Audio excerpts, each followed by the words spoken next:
시청자 여러분 안녕하십니까? 11월 30일 수요일 KBTV 브레이킹 뉴스입니다. 어제 맨해튼의 한 5성급 호텔에서 한바탕 소동이 일었습니다. 호텔의 관계자에 따르면 어제 오후 4시경 이 호텔 안에 익명의 한 투숙객이 11층에 여러 정의 권총이 있는 것 같다는 신고를 해왔습니다. 이에 호텔 보안 담당 직원이 11층을 향했고 이때 직원은 문 안쪽에서 총을 맞고 싶지 않으면 조심하라는 목소리가 들리는 것을 확인하고 즉시 경찰에 신고했습니다. 신고를 받은 경찰은 테러의 가능성에 대비해 비상부대와 테러 담당 부대를 출동시켰으며 이들은 호텔이 위치한 렉싱턴 애비뉴와 이스트 21가 주변을 모두 폐쇄한 뒤 호텔을 수색했습니다. 경찰은 4명의 남녀가 총을 들고 있는 1112번 방을 급습했고 경찰은 이 4명을 모두 체포했습니다. 문제는 다소 황당하게도 이들이 들고 있던 총은 비비탄 총이었으며 이들은 당시 페이스북에 라이브 스트리밍 영상을 중계하고 있던 상황이었다는 겁니다. 현행법상 비비탄 총을 소지하는 것은 불법이 아닙니다. 하지만 비비탄 총을 들고 사람을 위협하고 범죄를 저지르는 것은 불법으로 규정되어 있습니다. 경찰은 이들에게 어떤 혐의가 있는지를 조사하고 그에 맞는 보석금을 책정할 계획입니다. 뮤레일스 힐스의 한 건물에서 상급 화재가 발생해 4명이 부상을 입었습니다. 불은 오늘 새벽 자정이 조금 넘은 시각 3번 애비뉴의 한 샌드위치 가게에서 발생했습니다.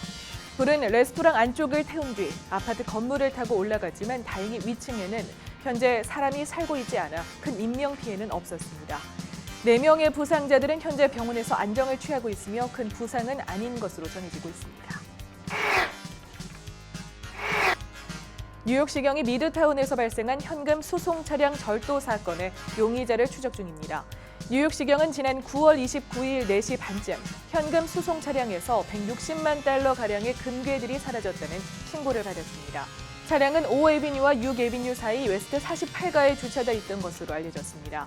사건이 발생한 지 2달이 넘도록 용의자 검거에 진척이 없자 어제 경찰은 이 남성이 담긴 감시 카메라 영상을 공개했습니다.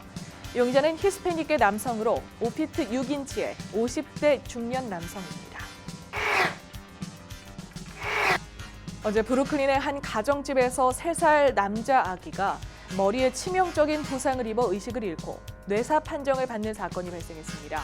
경찰은 아이의 친모와 그의 남자친구를 아동복지법 위반 혐의로 체포했습니다.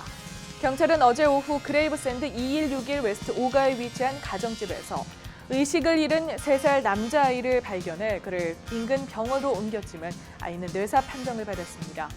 경찰은 발견 당시 아기가 머리에 피로 흥건했고 몸에 배설물이 묻어있는 채 의식이 없었다고 밝혔습니다. 아이의 친모 남자친구는 아기 목욕을 시키던 중 아기가 바닥에 떨어져 CPR을 실시했다고 진술한 것으로 알려졌습니다. 현재 경찰은 자세한 사건 경위에 대해 조사 중입니다. 이탈리아 자동차 회사 피아트의 상속자 중 한 명인 39살 라포 엘칸이 납치 자작극을 벌인 혐의로 뉴욕에서 체포됐습니다. 피아트의 창업자 잔니 아넬리의 손자인 엘칸은 뉴욕에서 방탕한 생활을 하다 돈이 떨어지자 지난 주말 납치 자작극을 꾸민 것으로 보입니다. 엘칸은 돈이 바닥나자 가족들에게 연락해 자신이 납치됐으며 납치범이 몸값으로 1만 유로를 요구한다고 말했습니다. 연락을 받은 가족은 경찰에 즉각 신고했고 경찰은 돈을 수령하려던 엘칸을 붙잡아 조사한 끝에 그가 납치 자작극을 꾸몄다고 결론 내렸습니다. 뉴욕시경은 엘칸이 체포 당시 매춘부와 함께 있었는지 이번 사건이 마약과 연관됐는지에 대해서는 아직 답할 수 없다고 밝혔지만 각종 매체들은 엘칸이 성전환 매춘부와 주말을 보냈으며 술과 마리화나, 코카인 등을 소비했다고 보도했습니다. 피아트 본사가 위치한 이탈리아 토리노의 창녀촌에서 약물 과다 복용으로 의식을 잃은 채 발견되기도 했습니다. 현재 안경 회사인 이탈리아 인디펜던트를 공동 창업해 패션 사업가로 활동하고 있으며 뉴욕에는 사업차 머물고 있는 것으로 알려졌습니다. 어제 뉴욕 공항과 식당에서 근무하는 수백 명의 노동자가 15달러의 최저임금을 보장하라는 시위를 벌였습니다. 이들은 뉴욕과 뉴저지 항만청이 운영하는 공항 사이의 두 개의 터미널 사이를 행진하며 15달러의 최저임금을 보장하라고 외쳤습니다. 이들의 주장에 따르면 이들은 현재 1시간당 최소 10달러 10센트를 지급받고 있습니다. 어제의 시위에는 총 350명이 참여했지만 로어 맨하튼 거리에 팔짱을 낀 채 앉아 침묵 시위를 벌이던 26명은 체포됐습니다. 이들은 불법으로 거리 통행을 차단한 혐의를 받고 있습니다.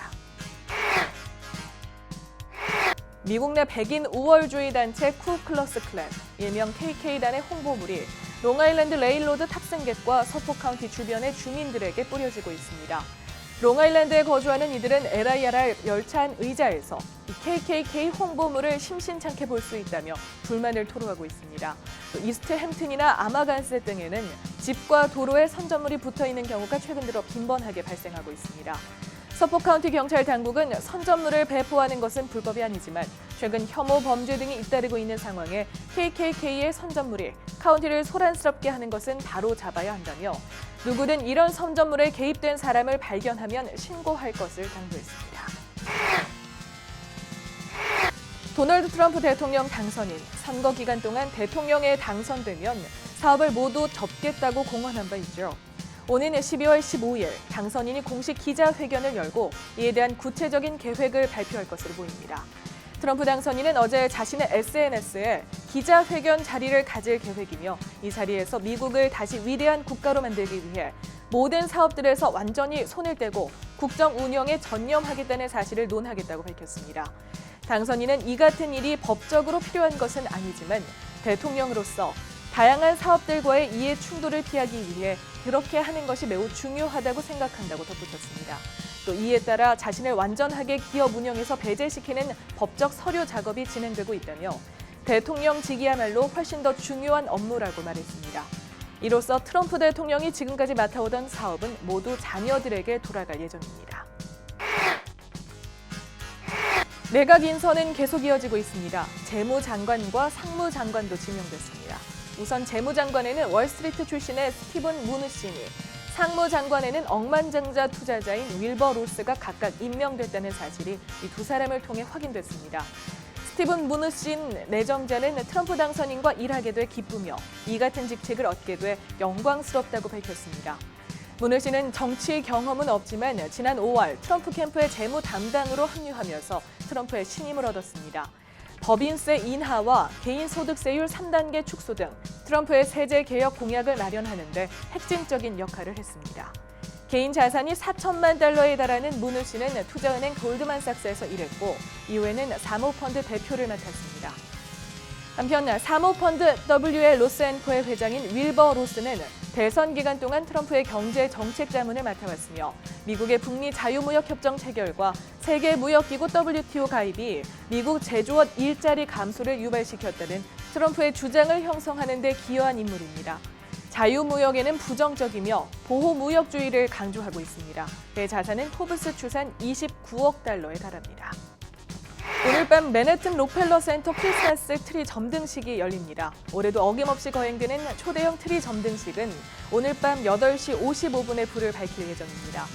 올해 트리는 업스테이트 오네온타에서 온 94피트 높이의 노르웨이산 전나무로 5만 개 이상의 LED 전구로 장식돼 있습니다. 한편 크리스마스 트리 점등식 행사로 오늘 오후 3시부터 5번 애비뉴와 아메리카스 애비뉴의 48가부터 51가까지의 거리가 통제됩니다. 11월 30일 화요일 KBTV 브레이킹 뉴스 마칩니다. 오늘도 비 소식이 예보돼 있습니다. 비 피해 조심하시기 바랍니다. 시청해주신 여러분 고맙습니다.